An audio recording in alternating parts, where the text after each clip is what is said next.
நடிகர் அஜித் குமார் நடிப்பில் வெளியான விடாமுயற்சி திரைப்படம் திரையரங்குகளில் ஓடிக்கொண்டிருக்கும் நிலையில் நெல்லையில் உள்ள ராம் சினிமாஸ் திரையரங்கில் இரவு காட்சிக்கான டிக்கெட் வாங்குவதற்காக ரசிகர்கள் காத்திருந்தனர்.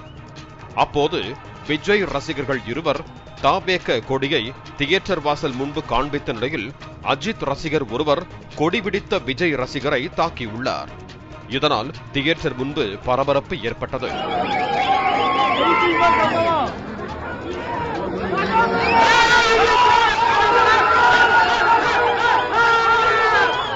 இதனைத் தொடர்ந்து போலீசார் அங்கிருந்தவர்களை சமாதானம் செய்திருக்கிறார்கள்.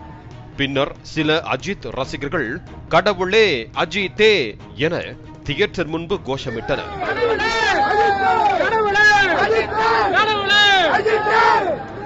ஏற்கனவே நடிகர் அஜித் குமார் தன்னை கடவுள் என்று அழைக்க வேண்டாம் என அறிக்கை வெளியிட்டதும் குறிப்பிடத்தக்கது. மேலும் சென்னை திருவொற்றியூர் தியேட்டரில் ஒரு குழந்தையின் உயிரை காக்க அஜித் ரசிகர்களும் விஜய் ரசிகர்களும் இணைந்து உதவிய சம்பவம் வைரலாக பரவிய நிலையில் இப்படி ஒரு சம்பவமும் அரங்கேறி உள்ளது.